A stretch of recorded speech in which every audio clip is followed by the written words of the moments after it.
Hey there, independent Scientologists! Discover a new perspective to your bridge by visiting ao-gp.org. Get in session with remote auditing using the Theta Meter. Are you curious about where you stand? Head on over to ao-gp.org now and take our free personality test. Join the growing group of independent Scientologists today. Hi, and welcome to another AOGP Outside of the Church podcast, brought to you by the Advanced Org of the Great Plains, ao-gp.org.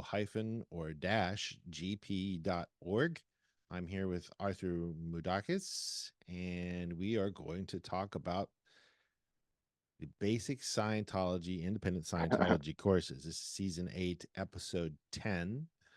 How are you, Arthur? I'm well. How are you, John? Very good. Getting to be a little chilly here in the Southern Hemisphere for us. And yes, it is. Yep. Winter coming on in about a week. It's a wee bit nippy outside. So yes, it is. Yes, it is. Put on our Henleys and our hoodies and sweatpants and stay warm and inside. Yep. I love it and I hate it at the same time. yeah. Me too. Yeah. I think I still though I'd rather be hot than it would be cold. More often than not, but soon enough. I agree. Soon enough, I can take the clothes off. Putting layers on, I'm not a fan of. So we're going to talk about basic courses today. We just decided to jump in on this and just see where it led us, because they're a very important and integral thing to people, and I know it's a really good point of reality for you and things that you've seen lately, even. So what do you want to talk about on the basic courses?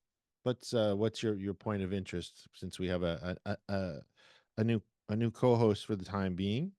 I want to talk about things that you're interested in, and because the interest level is always important. So what have you seen with the basic courses? Well, I think the biggest thing is the importance of these basic courses.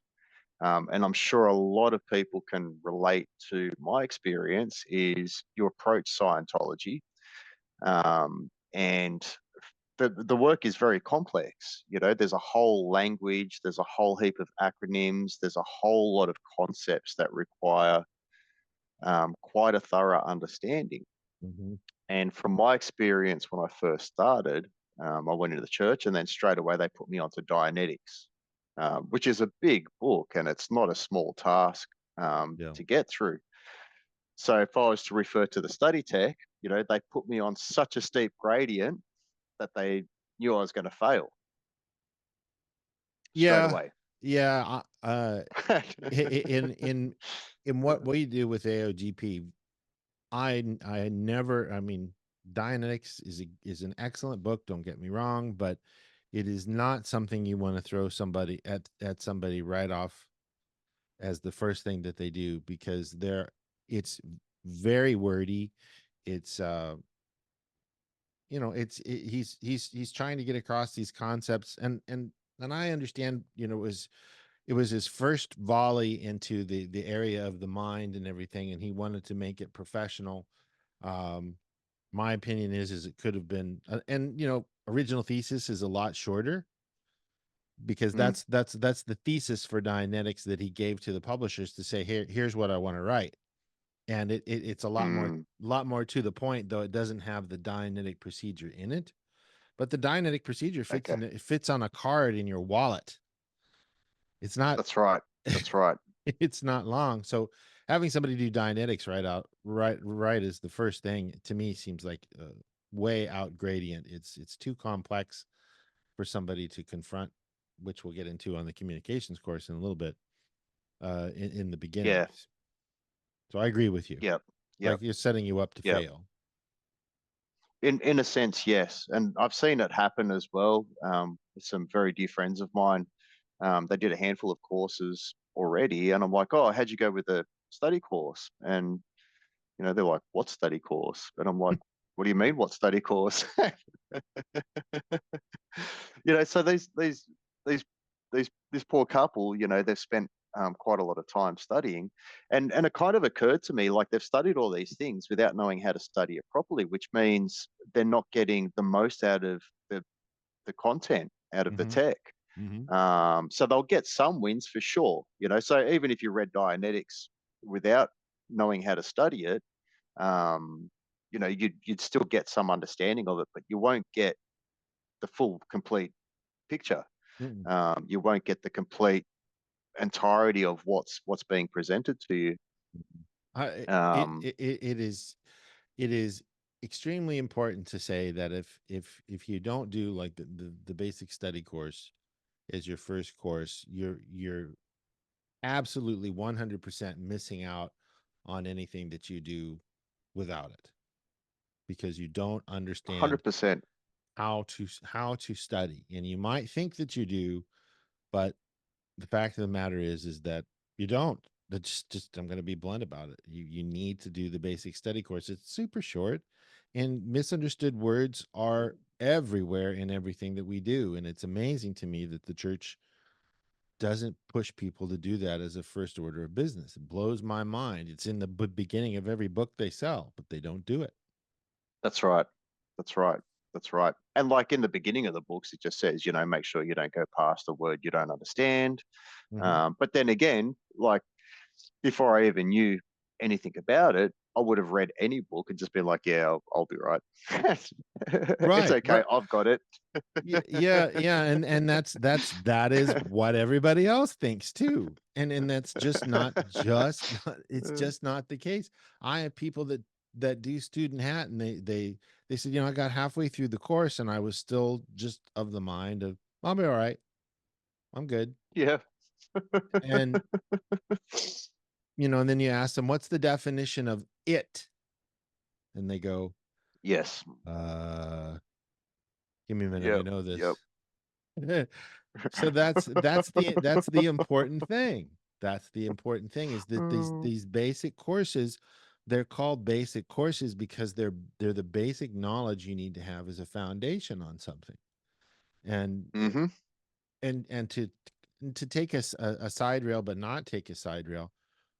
What did you find when we were doing your life repair? What did you find changed for you in all of the word clearing that we did on these basic words, the common English words? What happened? Well, I could say a lot happened from the study course itself, which I'll go into in a moment. Mm. But um, I found it really difficult at first. At first, I really struggled with it. And I take my hat off to you. The patience you have is one of a saint, because I think, off memory, we spent about, close to 4 weeks, almost on a daily basis, just Mm-hmm. going through basic words. Yeah. 100 and something words. Mm-hmm. Yeah, we looked at The most common words.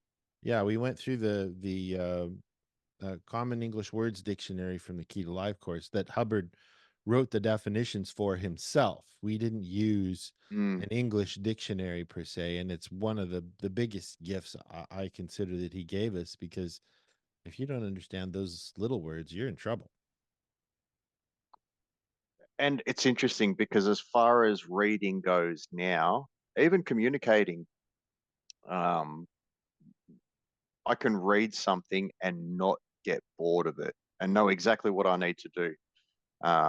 If I do get bored, or if any of the phenomenon occur, as described in the study tech. But what I also found interesting when you and I were doing it was there seemed to be similarities with a lot of words, where they could be used location based, time based, object based. There seemed to be a pattern around a lot of these words, and it kind of brought in a new sense of reality on what words are. And I don't know if I can explain it in words, but it's something that occurred inside of me.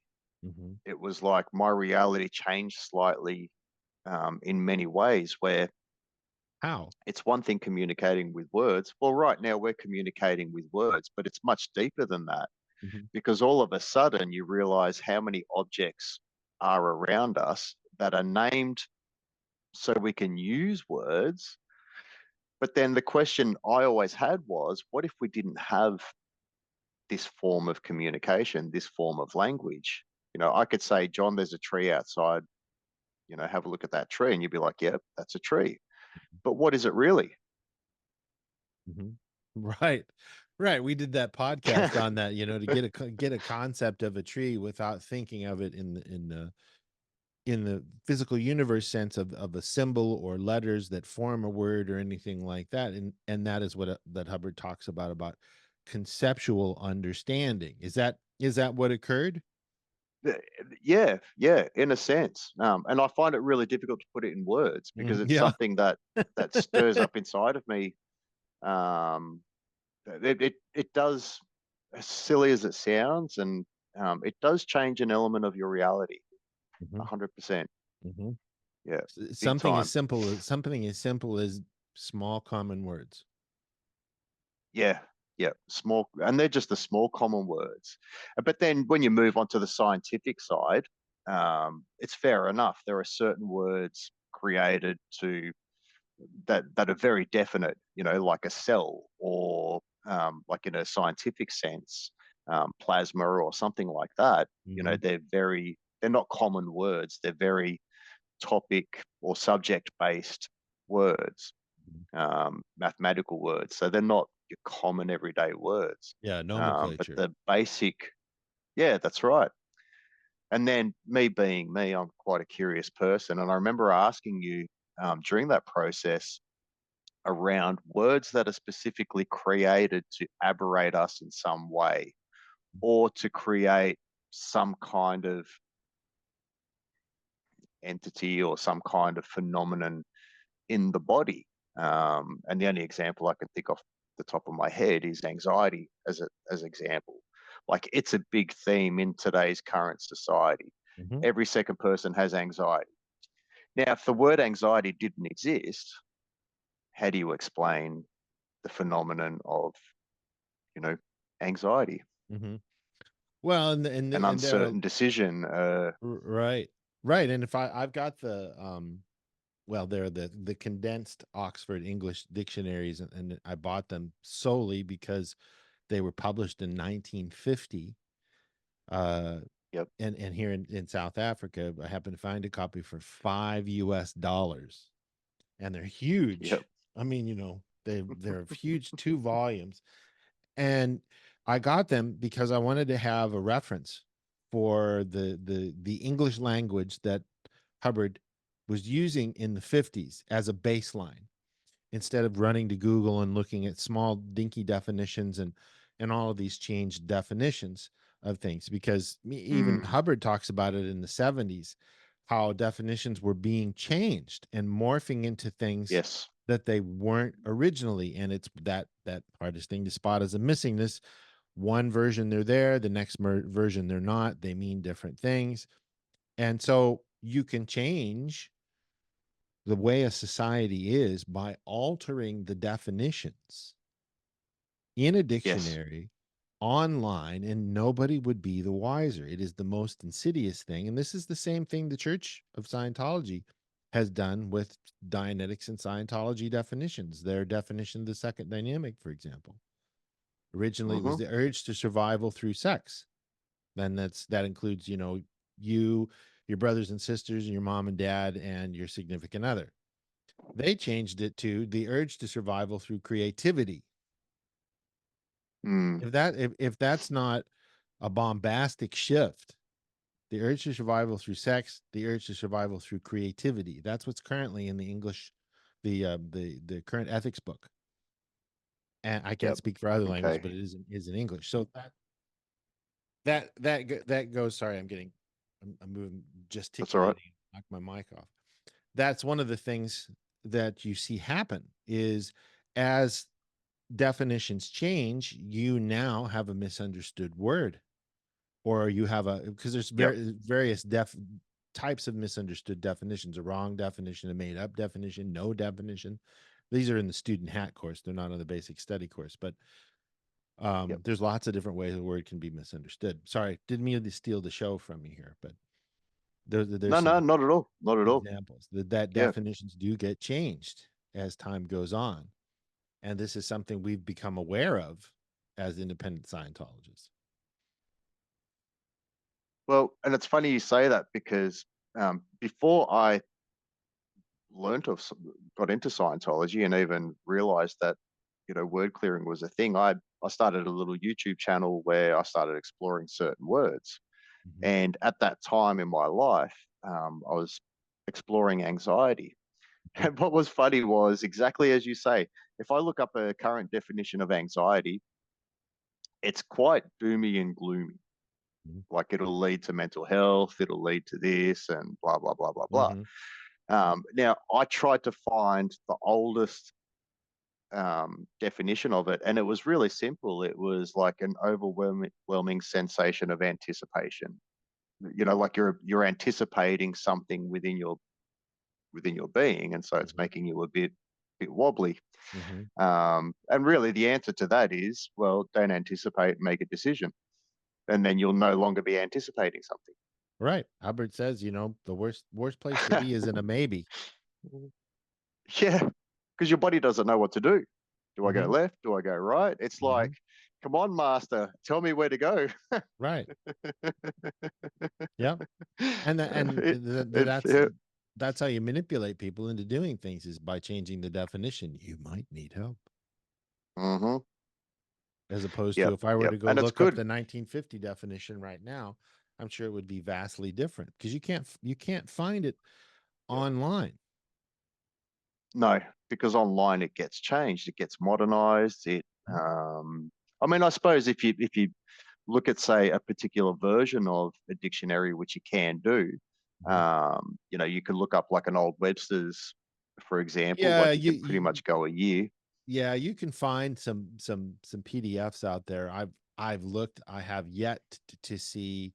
I mean, that's the main thing that Hubbard talks about, is if it isn't written, it isn't true.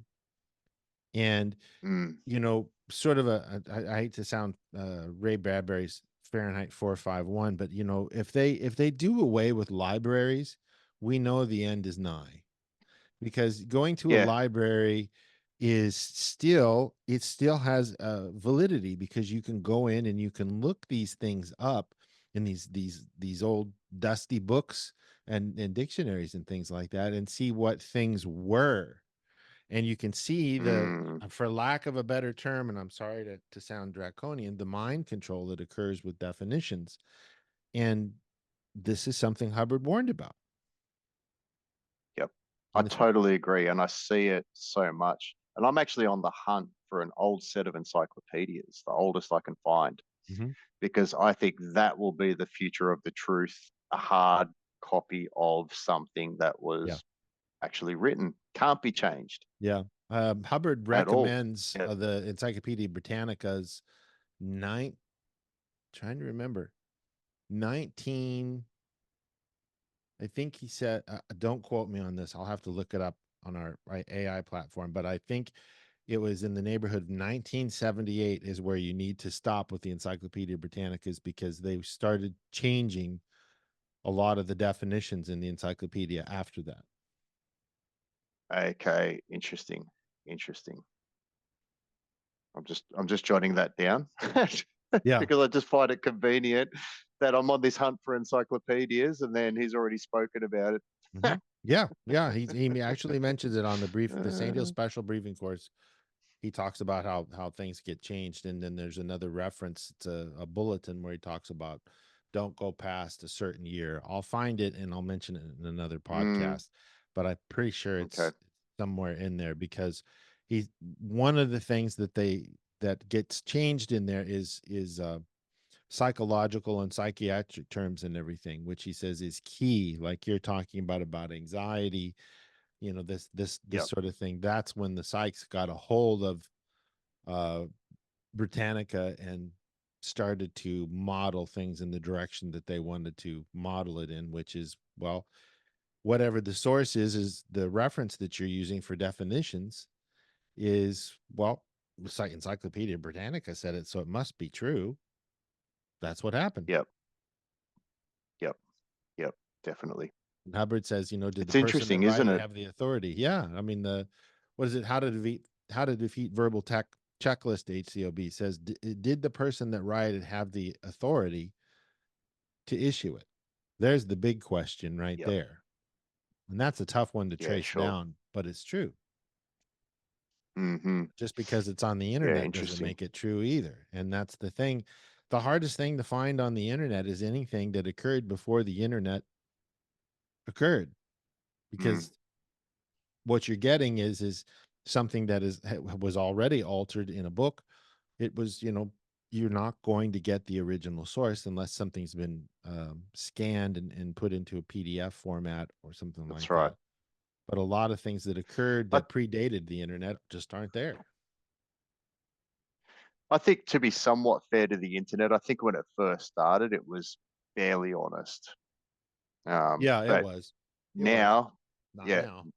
now it's not at all. Yeah, it's really quite amazing. Yeah. Yeah, so that was probably an extended answer to your question. Yeah, no, that's okay. That's okay. It is now, as far as the words that you the small common words and everything that you cleared up.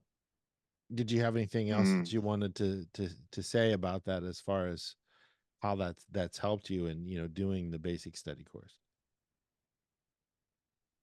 Look, outside of initially struggling with it, but I have to admit, once, I don't know, it was like my brain had to click towards it or something, and it was as soon as I understood how it all worked, then we were able to breeze through them. But it took some effort, and it was, I don't know, I felt disabled in some way that I just couldn't get these simple words. But then something occurred, and then from then I was able to just, oh yeah, bang, bang, bang, give me a sentence, bang, give me a sentence, bang, give me a sentence, bang. Yeah, it was like, yeah, it was an interesting phenomenon that occurred. And I didn't feel stupid. Like, up until that point, I felt quite stupid that I couldn't get these simple words, words I've been using my whole life, even preschool, like pre going to school, these are words I would use. Thought I knew what they were, but I actually had no idea. So that actually kind of depressed me a little bit, if that makes sense. Right. It woke you up The to the fact. realization. Yeah. Yeah. Yeah, of course. Of course. I mean, you went from you didn't know that you didn't know to knowing that you didn't know, and then did something about Yeah. it. Well, I kind of went into it quite arrogantly. I'm like, oh yeah, this will be easy. And then the reality hit me, and I'm like, okay, maybe it's not that easy. And then it was like, okay, now I'm feeling pretty stupid. And then it was like, oh, hang on, I've got this. And I'm like, oh my God, why didn't I do this before? It was an interesting roller coaster of emotions going through that process. And at one point, I just wanted to stop. I have to admit, like, at one point, I was like, why am I doing this? I don't see the point of it. But now I do see the point of it, and I'm so glad and grateful to you for doing it and actually spending the time with me to get it done. Well, and Yeah, that's the validity of it, is you didn't know that you needed something. And yeah, that's why basic courses are important, is you take things for granted, and you just kind of assign things a certain way and say, yeah, no, I'm fine. And then when somebody says, what's the definition of blank? And you go, well, and then you find out it's either incorrect, or you just don't have a definition at all. that's right. That's And right. then it That's takes, right. and that opens the door and leads to the communications course, is you have to have confront. You have to have confront to study before you study. And I would Yes. argue which one should come first, a communications course or a basic study course. Back in the 70s, the first thing they did is they put you on a communications course, because you couldn't Interesting.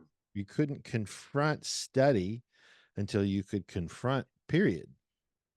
And it was so much that way Okay. that even in 1988, when I got my training, I did the professional TR's course, the pro communications course, before I did Student Hat. I had done the basic study course. That helped. That, which is the free course we've been talking about.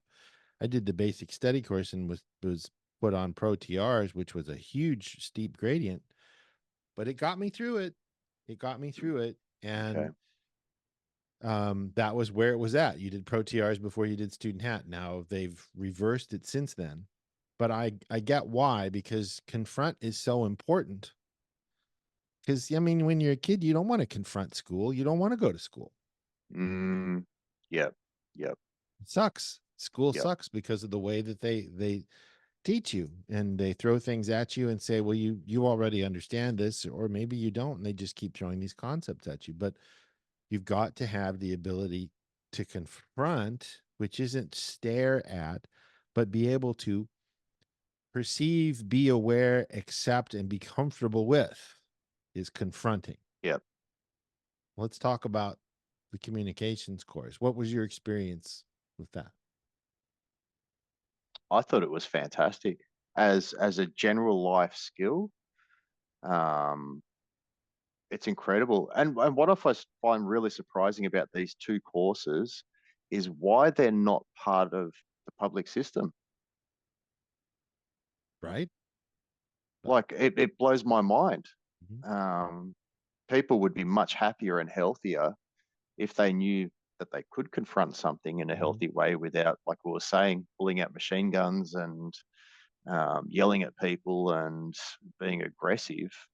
It's not necessary. Like it is possible to really hold your ground extremely firmly without needing to be aggressive at all. And if anything, that can be way more intimidating than aggression if it ever came to that, which I find really interesting as well. Yeah, it would be a really interesting social experiment to have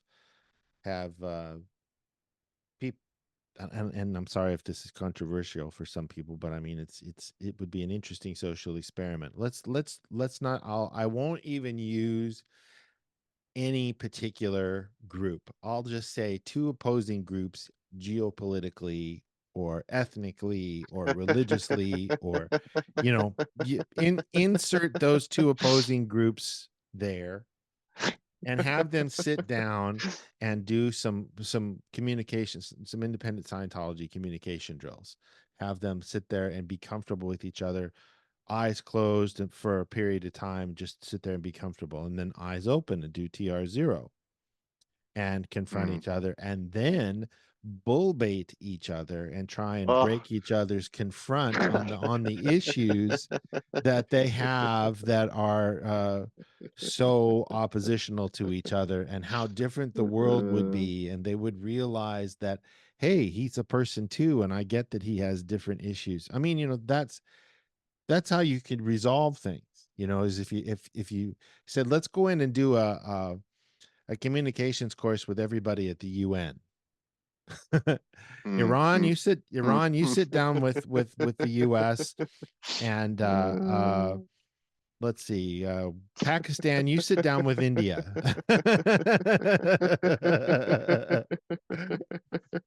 let's one do or half two an things hour. would happen. Yeah. One or two things would happen. And then let's sort this stuff out. But those first 3 TRs, and just on a side note, I love the bull baiting. That's my favorite TR ever. Yeah, me too. It is so much fun. And actually, I remember when I was doing my TRs with another person, and we're like, yeah, we've got this. And then you're like, oh, okay. Straight away, you had us both. And we practiced and went through TR bull bait over and over and over. And then you had us both straight away. And I'm like, man, how does that happen? Yeah. I won't go into detail in what was said, but right. I mean, and it can be about anything. You just can't touch the person or get up and get out of your chair, but you're trying to break their confront. And that's the whole thing, is that how groundbreaking it is, even in the 21st century, that you sit two people down and you can do that sort of a thing. And it's so remunerative to be able to do Mm. that and have fun with it at the same time. Yes. Yes. There's really But nothing the other else cool quite thing like it. is, I realized with a bull bait as well is if somebody's struggling with something specific, like their self-image, for example, Mhm. you can plug them and plug them Yeah. and plug them and plug them and plug them and plug them, and then eventually they're just like, geez, what was I worried about? Yeah, I told that story about the Pro TR's course and my twin and how much it changed her life, and she lost 100 pounds after 3 days of TR0 bull bait about her weight. I felt like the world's biggest jerk, but it actually worked out for the best for her, and that's Yes, what it can do. I mean, it's so simple, but yet so effective. It's something the person couldn't confront. 100%. But even to as you go through the course, we're allowed to talk openly about the course, yeah? Hmm. Yeah. Yeah. Like even as you go through, like even just acknowledging, learning how to acknowledge someone, Hmm. and then also, the half acknowledgement, or learning to end a conversation. Yeah. Especially if you're in a situation in life where you have somebody in your space that you just don't want to communicate with, it gives you the ability to do that as well. Hmm. And I understand the course is based around auditing, but even still, as a general life skill, like these are all things that people struggle with all the time. Hmm. Oh, this person keeps talking to me, and I just don't want to talk to them. And there's nothing wrong with that. You're not going to get along with everyone. Right. Um, but knowing how to handle yourself comfortably, um, you know, the course is about cause and effect, Hmm. remaining in cause, like these skills that keep you at the cause level. So you're no longer the effect of someone or something. Yeah. And it's really interesting, the cause and effect aspect as well, because outside of Scientology, there's a cause and effect story that's very different to what Scientology presents as well. And the Yeah. Scientology side of it is very powerful. Can you remain at cause no matter what situation you're in? Mhm. Yeah, and Which is huge. it is. It is. I mean, the end phenomenon of the professional communications course, Pro TRs, is the ability to handle any social situation, no matter how rough, with communication alone. That's a tall order. Yes. That's a tall order. Now, It's a the yeah. important thing, and it should be said, is if you get the end result, if you let's put it this way, I'm gonna go further and then come back. If you put somebody and train them on an e-meter, and you don't train them on the communications course, an e-meter allows you to find areas to audit, and tells you when somebody's doing well, when they're doing poorly, that type of thing, spiritually. But if they haven't done a communications course, they can't get an e-meter to work correctly yet. And I find that very Mm, in- interesting, and it's something that you can't really explain to somebody that's on a communications course but hasn't yet done an e-meter course. But when you mm, get on it, if you have somebody who gets on an e-meter and tries to make it work with another person, they'll find out that they can't make it work properly, because, and this is my point, because the meter shows you that there are points and parts of their communication ability that are lacking. yep. And Yep. there are actual drills on the e-meter course where you dirty a person's needle. It's a little jaggedy, looks like the needle has Parkinson's almost, because the person Sure. using the meter is cutting the communication of the person that is on the meter. And so you've dirtied Mm, their needle, is what it's called. And so you see that the person's TR1 and TR2, which is outflowing communication, is TR1, TR2 is acknowledgement, TR2 and a half is half acknowledgement, getting a person to continue talking. If these things mm, aren't in, they literally show up on the meter of the person that you are talking to. as the operator of the meter or the person who is communicating. Isn't that interesting? Sure. Makes sense though. Yeah. Yeah, it makes a lot of sense. And you can't get reads on a meter. If you're asking a person, there are e-meter drills that we use to train an auditor. What's your favorite color? What's your favorite tree? What's your favorite musical instrument? What's your favorite dog? They can't get reads on these particular things on these lists because their TR1, their outflowing communication, is not there yet. They don't know how to communicate Mm, properly. And this is something you learn on a communications course, preferably the pro communications course, but any communications course. hmm And once those things are in, well, guess what? All of a sudden, the meter starts operating properly with the person. It's not really the meter that's operating properly. The meter shows that the person is getting a proper communication. That's what's really happening. And mm, therefore, the meter reads on the person. It's the meter doesn't do anything itself. It's merely a via to say, yeah, this person has charge on this particular thing. So to me, that just speaks volumes about how important communication is as a basic course and as a professional course, because the meter verifies whether the person's getting the communication or not. And that's something you wouldn't know mm. without having gone past the basic course. But that's the difference that it makes. I can tell you when a person's done a communications course and they're farting around with an e-meter and when they're not, because most Sure. people can't get a meter to read if they haven't done a communications course first. Isn't that interesting? Well, it is interesting, and I recall, like, in the course as well, it's more than just communicating words as well. Yeah, in the TRs, it's very much like that. But also there's an element of believability as well, where you actually have to be that role in whatever TR you're on. And it's got to be felt, not just heard. Yeah. Because Yep.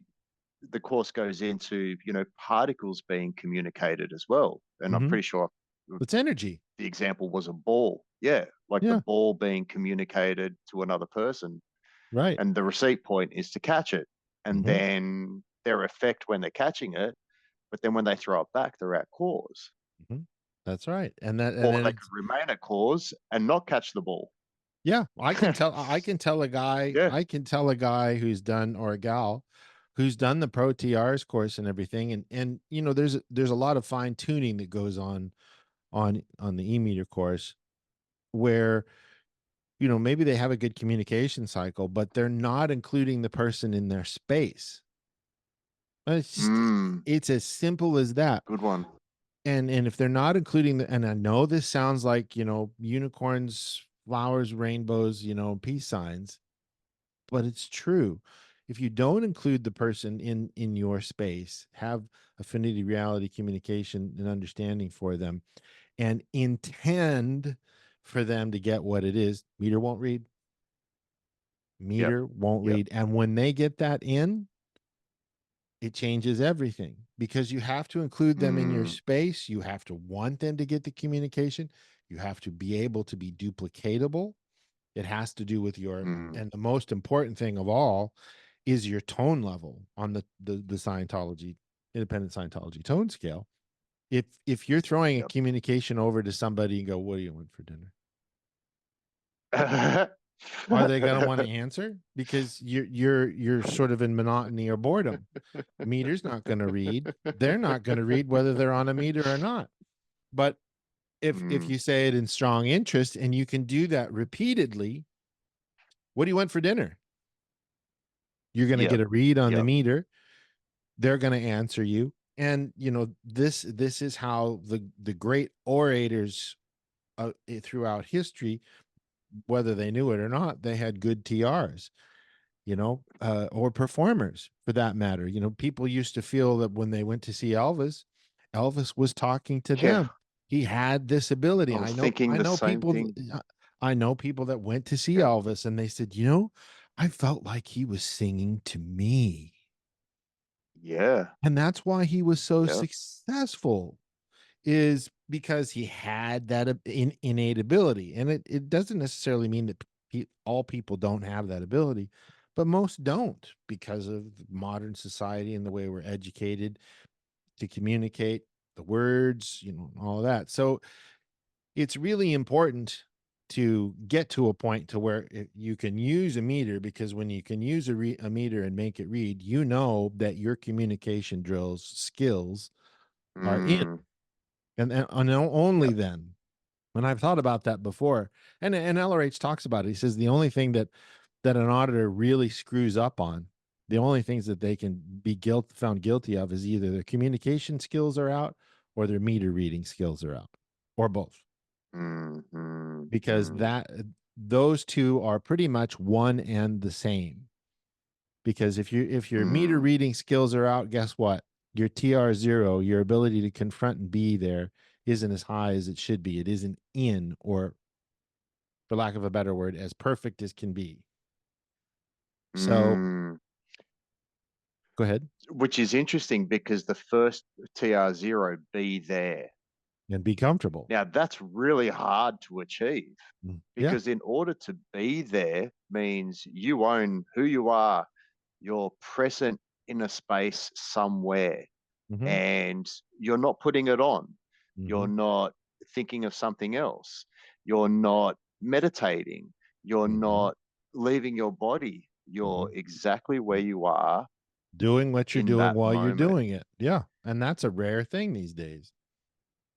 It's a very But rare even thing. to achieve that, and to feel that, it took me hours to get to that point. I was doing 2-hour stints, and for about a week, just to pass that one TR. Yeah. And then when it hit me, I was like, oh my God. And what was really interesting, without saying I got it, straight away, yep, you're done. Like, they knew. They could feel it. They knew I was at exactly where I needed to be. And then I passed the TR. And I'm like, holy crap. And again, it's one of those phenomena you can't quite put in words. Yeah, it's hard to describe. Which is really interesting. Yeah. But Yeah. but when you achieve it, it's just like, wow, there's more to me than I imagined. Yeah, that's the thing, is that not everything is tangible through words. Some of it you just have to experience yourself. If it's true for you, it's true for you. When you got it, you've got it, and you can be there, and you can be comfortable, and your TRs are in. It's something you have to experience for yourself, whether it's 2 hours, an hour, half hour, and it has to be done on a Whatever. gradient. Yeah. And all of the TRs are that way, and that's what makes a meter read and why auditing works. Because if you were talking to somebody and they were taking you in an auditing session, you could see they were sitting there looking out the window, thinking about what they're going to have for dinner. The definition of in session is willing to talk to the auditor and interested in own case. That's why he developed these, is because he found the results that people got as auditors when they were not being there and being comfortable were tremendously different than they were when they were in. So, and that makes a lot of sense. Yeah. So it had to be done, and there are other TRs as well. The upper indoctrination TRs in controlling a body, and controlling a body with perfect control to where somebody doesn't feel pushed. It's just the perfect actual amount to get a body moving, where it's just 100% just right type of a thing. We have a no drill, which is a form of a TR to tell people no as well. Sure. There's the admin TR, which is getting somebody down the chain of command 5 people away to get somebody to get somebody else to get somebody else to get somebody else to get somebody else to get something done. That's a form of a TR as well. There's admin TRs. And the mood drills. And the mood drills. I can't say enough about the mood drills. And I've probably done a couple 100 hours of mood drills, because if you can do a mood drill, which is with the Scientology tone scale, and take the book Alice in Wonderland, and say that line in that emotional tone level and get it across to the person with your TRs in, you need to do it, because that allows you to be able to communicate with anybody at any tone level and get in communication with them. How valuable is that? It's incredible. Yeah. You can meet someone on their tone and then work them up. Yeah. Or you could work them down if you're so wanted to. Right. Yeah. Right. And in some cases, it's a necessary thing to do to confront. Yeah. And it's, tone levels are difficult to confront with people. And the mood drills get you through all of the different emotional levels and allow you to communicate with them. And we even have 50-foot mood drills where you're doing these mood drills 50 feet apart outside, and you're saying these lines from Alice in Wonderland in this tone level, and your twin says, "Nope, didn't get it. Try again. I didn't really feel you were in apathy." And if you can project that 50 feet away, you're a superhero, because there's so few people that can do that. And that's, all of this stuff is it's so obvious, but yet so unobvious. And these are all these little basic little things that came to be, and that he wrote down and said, look, if a person's having a hard time breaking through their chronic tone level of grief in doing TRs, okay, have them do some mood drills. And you'll see when you do the tone level of grief, they get stuck on the mood drills and they can't get out of grief. And you might spend 3, 4, 5 hours getting them to do a tone level above grief. And then they finally do it. Now you've broken their chronic tone level, and you keep plowing through that. And now they can do TR0 and confront somebody, even if it's for half an hour. They can confront somebody and they're out of grief. I mean, wow. That's right. That's tremendous. And these are all basic things that can be done. You can do mood drills on a communications course. It's not just professional TRs. You can do it. And we can do it for free at home if you've got the reference. So there's a tremendous amount of, diamonds just sitting out there. They're on our website. You can pull the bulletins down and do them yourself. You don't even have to do a course, but we recommend that you do a course because it gives you all of the proper steps and everything. So there's a lot to be said for these basics. Well, even going back to the study course as well, and even just talking about it, I'm getting more realizations as we discuss it. But some of the phenomena that occur in misunderstandings, whether it's a too steep a gradient, whether it's a misunderstood word, whether it's an absence of mass, all these things that are discussed in the study course, in a real life situation outside of study, these phenomena occur with misunderstoods as well. Like, how many arguments have a blow, for example, because there's a misunderstanding going on? Mm-hmm. Yeah. Yeah. There's no understanding at all. Right. Or as you get older, as you're growing up in the world, you're put into such a steep gradient of life that you have no idea how to navigate it. Yeah. And You're a just lot in of a people constant check state out. of panic. Yeah. Yeah. Yeah. They do. Yeah. And the way these phenomena, I find, work outside of study as well. For example, I see a lot of kids these days with ADHD or attention deficit, and they're playing up at school in such a way, like, what are the chances? It's just simply misunderstood words. It's very strong. Very strong, because they just don't have a good foundation of the building blocks that are required in order to get through day-to-day everyday life.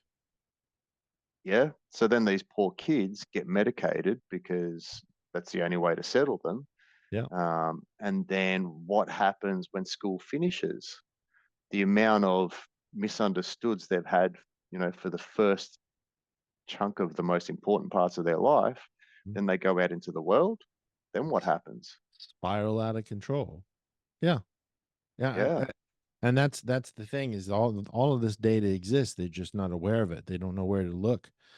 And granted, certain tone levels probably, they can't confront it, so they don't look, or it's just unhavable for them. That does happen. It does happen a lot. Yep. But it's there. They can avail themselves of it.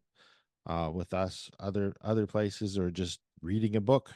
I mean, the books are out there, whether they're on our website or not. But you have to at least give it a shot and look into it and give it a whirl to get something out of it. That's the only way to know. And there's Yeah. a wealth of ability gained for nothing, just with the basic courses. Yep. Yeah, very powerful life tools that you'll use everywhere, in your work, in your home, with your family, with your kids, especially. Yeah. Yeah, it's really quite incredible. Well, Arthur, thank you Yeah. for taking All the right. time to go over this with me. We're approaching close to an hour here. Thank you for being on the show with me again, and we will That was a return good late. chat. Thank you. Yeah, I enjoyed it too. Yeah.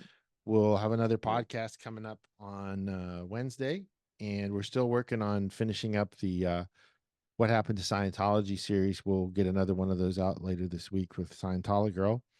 And we bid you folks adieu. Have a good day or good evening wherever you are in the world. Namaste, and we love you. Bye-bye. Thank you. Bye-bye.